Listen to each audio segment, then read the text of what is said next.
What's up, gang? Hope you're doing well. Different camera angle. My monitors are in the way. Don't worry, we will not stay on this screen long. But this is game-based training. Go like, go subscribe.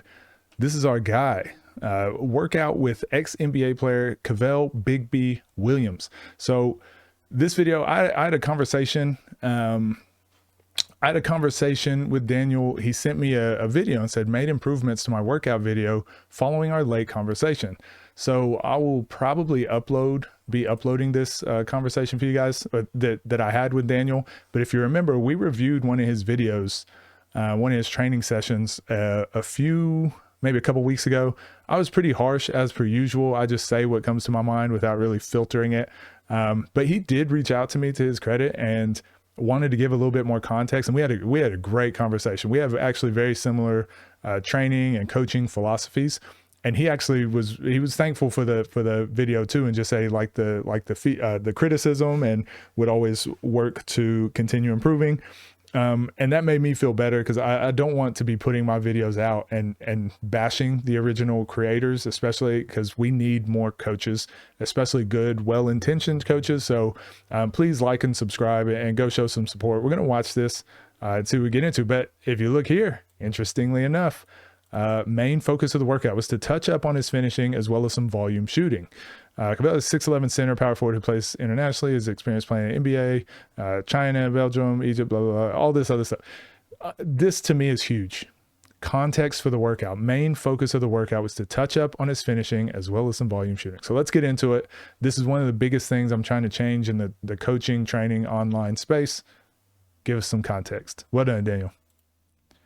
What's up, guys? Hope you're well. In this he stole my slogan too.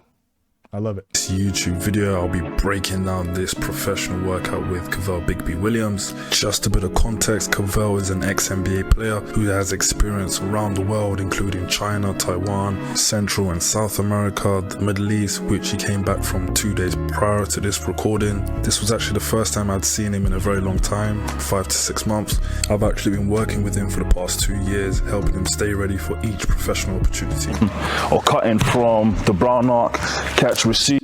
I think that it's so huge. I really wish this standard of giving context for your workout, showing what it is you're working on. We probably don't need this is not for Daniel's video. I just mean coaches in general. It's probably not as necessary. You give like athlete, all that sort of stuff, like athlete background and how, whatever. I think more context is better. So this is good that he did that, but just the context of what you're working on, why you're working on it, I think is so important. And if I'd leave any mark on this earth, it's the one thing I want coaches and skills trainers online to be doing. This is very good.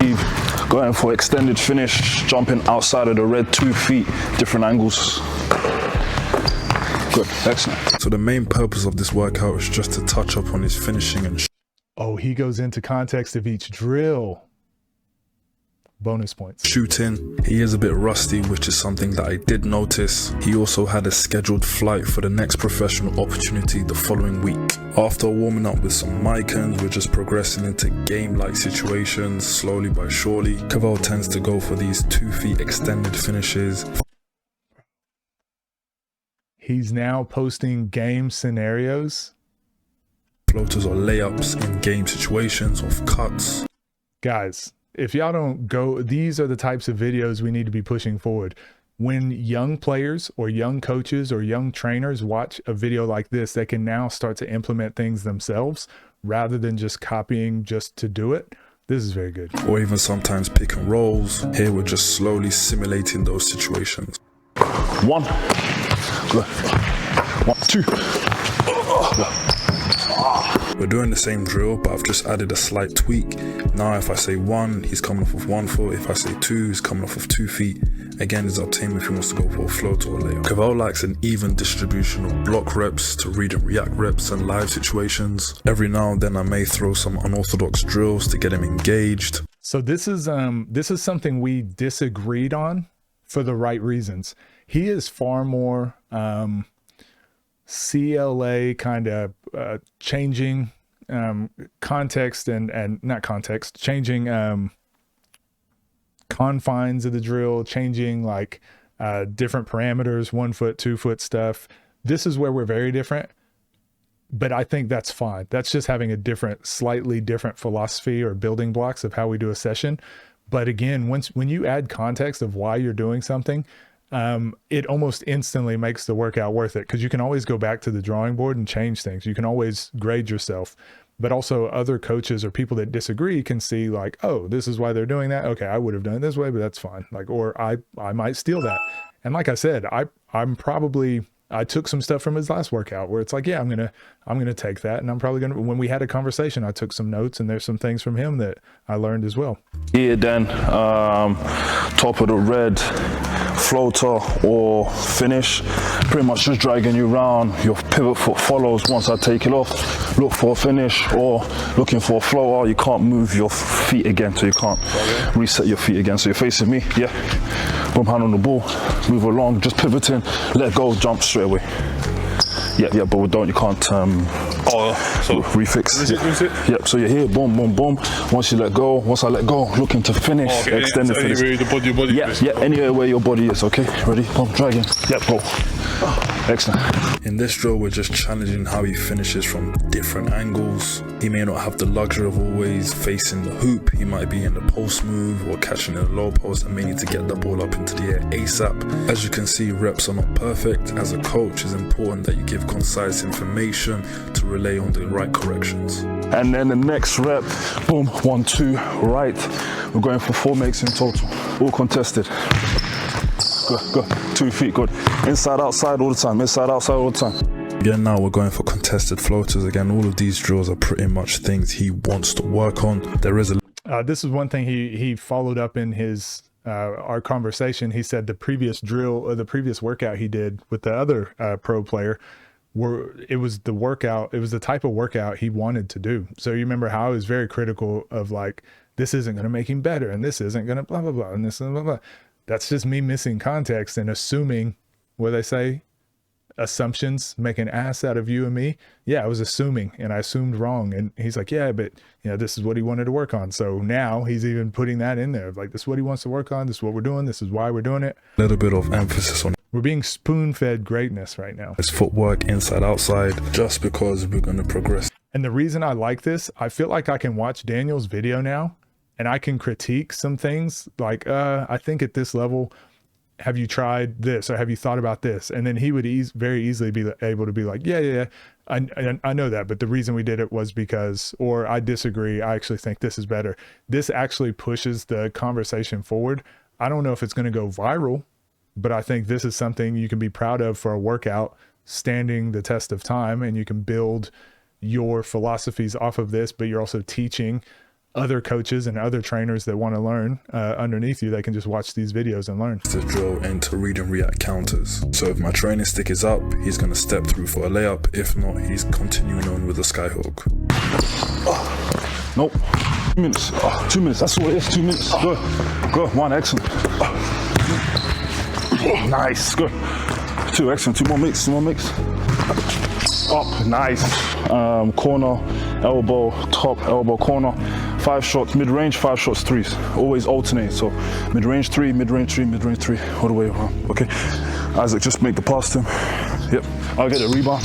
In games, as he ventures towards the perimeter, he's getting into his shot. What we're doing here is mixing up mid-range and threes, getting him used to shooting and making shots in a variance, just like he would be doing in a game. Again, you remember, so I've done a shooting video on my main channel where I talk about some of this stuff.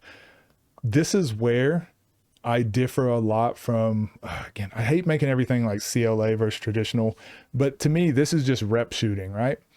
But now Daniel's put in there like rep shooting, but let's go 5 mid-range and then 5 from deep, from 3, 5 mid-range, 5 for 3. So you're training shot variants. Like in a game, you might get an open mid-range jump shot, then you might get open 3. Shooting at different distances, different speeds, different variations, like that happens in a real game. So being able to train that is very good.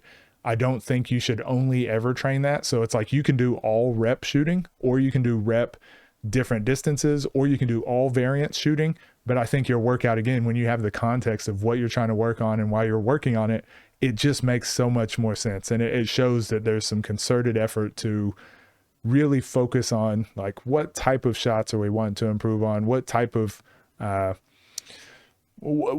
skill are we actually developing here. This is A+.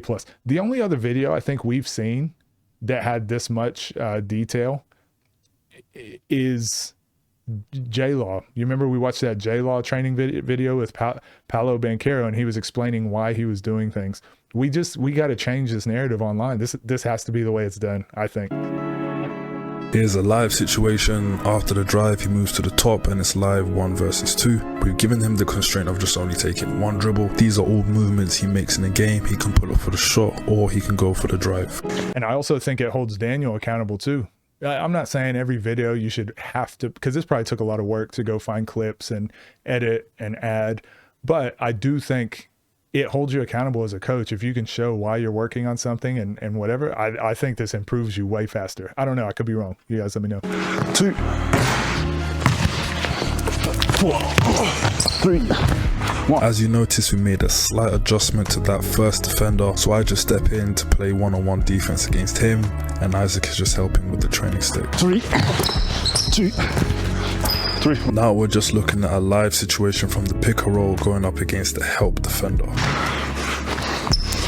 Shot, other side, gonna pass you the ball, just half rotation into your shot, just 2 makes, that's it.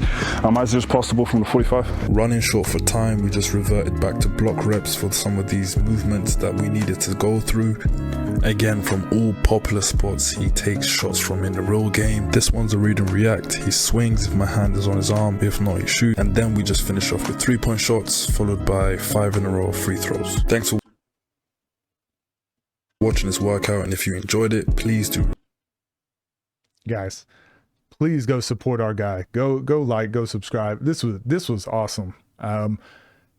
I think Daniel was a great example of what we constantly ask our players to take feedback and improve, whether we're right or wrong as coaches. Like, listen to me, filter it in, take, apply it, see what works, what doesn't work. For Daniel to take my video as constructive criticism rather than getting upset with me and me missing context and thinking that it was an attack and all that sort of stuff. I really appreciate that. But also, like I said, this is how I think we all need to be as coaches. Like, just be willing to take not criticism, but just constantly be trying to improve and whatever. I know this takes a lot more work to make your workout like this and to give this context and to add, he put subtitles, he put game clips. I know it takes more time, but I really do believe this is ahead of what a lot of trainers, most trainers and coaches are doing. And if you build a database of these sorts of workouts, I really do think it's gonna be better in the long run for yourself, but also so many young trainers, young coaches, and just people like myself that like to watch different people do training sessions and try to learn something. So I thought this was very good. Shout outs to Daniel, shout outs to you guys as well. I think it was Baby Durant sent me this, and I checked the comment, and he left a really nice comment. I appreciate that. I like the community that we're building, and hopefully we can continue to make like positive changes, but also remember, I'm not God's gift to basketball. So anytime you guys think I overstep, or anytime that you want to reach out and have a conversation, just as Daniel did, I'm always free. I love talking basketball. So I enjoyed this. Thank you guys for sending it through. Thank you, Daniel, for taking on some of my positive stuff and not my negative stuff. Thank you. Appreciate you guys. See you next one.